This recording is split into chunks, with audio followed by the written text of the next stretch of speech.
Hello friends, this video is all about the classification of waste. In the previous video, we have discussed what is meant by recycling, its benefits, the recycling process of waste, the recycling hierarchy and the 3 R's of waste management.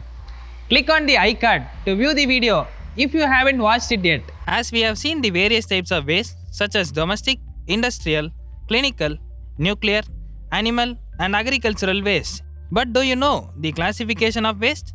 Here are how the wastes are classified. The wastes are generally classified into 4 types: on the basis of nature, on the basis of moisture, on the basis of effects on life and environment, and on the basis of properties. Let's see the classification in detail. On the basis of nature, waste can be categorized into 3 types: solid waste, liquid waste, and gaseous waste.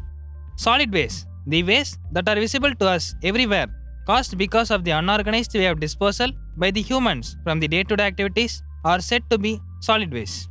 Liquid waste, the wastewater such as bathing and sewage water from our home, chemical waste from industries and companies, and any form of disposed liquid substance are said to be liquid waste.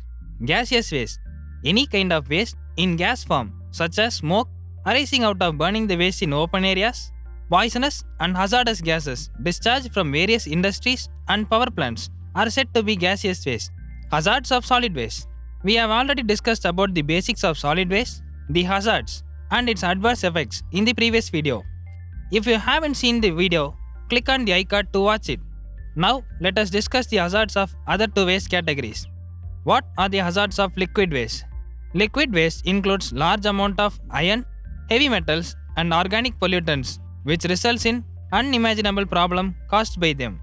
These pollutants play a major role in the contamination of water sources when they are mixed up with them. The soil around these liquid waste were found with sedimentation of residues left over by these liquid waste.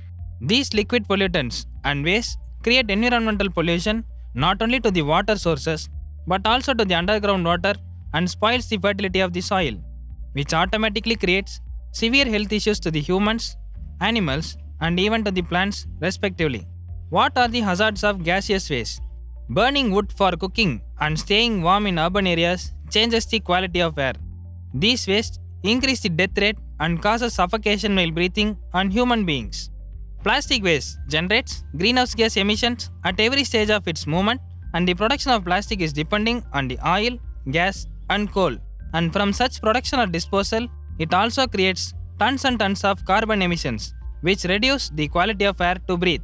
Incineration or burning the waste in open land areas contributes a large amount of hazardous gases, which automatically increases the possibilities of climate change. On the basis of moisture content, waste can be classified into dry waste and wet waste. Dry waste are those which does not contain any kind of moisture or liquid content in them. These dry waste are collected by waste management companies, as these wastes need proper management techniques for disposal and creates huge problem to the society as well as to the living beings. Segregation of dry waste includes paper, cardboard, plastics, glass, metal and textiles. Separate bins to various types of waste are to be required for segregating the waste accordingly. These dry waste can be disposed by reusing, recycling, compositing or final disposal at the landfills. Wet waste. The waste that contain moisture content in them and can also be recycled or converted into compost are said to be wet waste. Segregation of wet waste includes vegetable peels, fruit decays, used tea bags, old flowers, meat and fish waste, expired food items, bread and biscuits, and any other kind of liquid waste. It helps in reducing the risk of contamination with other waste if not properly handled or maintained. These wet waste can be disposed by breaking down into a liquid form, and few common methods are compositing, incineration, recycling, and other treatments necessary. On the basis of life and environment, wastes are classified into hazardous and non-hazardous. Hazardous waste. The nature and the name itself depicts that these wastes are dangerous, risky, harmful to all living beings on the earth. These wastes are highly inflammable, ignitable, reactive, and toxic, and create a huge impact when it is not properly handled or managed, and even causes explosion and are generally disposed from hospitals, industries, and other domestic infrastructures. Pesticides, fertilizers, lead paint, oil and gasoline, fluorescent light bulbs, batteries consisting of lead acid and lithium, mercury thermometers and thermostats, photographic chemicals, asbestos, solvents and cleaners, refrigerants are few examples of hazardous waste. Hazardous waste can be collected either by an individual, company, or even by local governments and through the methods such as on-site, off-site, and drop-off collection. Separation and segregation of these wastes is to be properly managed in order to prevent the contamination and harm when mixed up with soil or water. The most commonly used methods of disposing these hazardous wastes are incineration, landfill disposal, recycling, and these methods of disposal should be met with the standards fixed by the local, state, and federal regulations. Non-hazardous waste. The opposite nature of hazardous waste is the non-hazardous waste, which does not create any kind of risk or danger to the living beings on the earth. Domestic waste, food waste, hygiene waste, packaging, recyclable items, furniture waste, construction and demolition waste are few types of non-hazardous waste. These wastes can be generally collected from residential and commercial or industrial areas by placing trash bins and other waste containers. Non-hazardous wastes are required to be segregated separately according to their types such as papers, plastic, glass, metals, tires, tubes, batteries, etc. so as to make it more convenient to reuse and to increase the rate of recycling. Reusing and recycling are the best way to dispose these non-hazardous waste.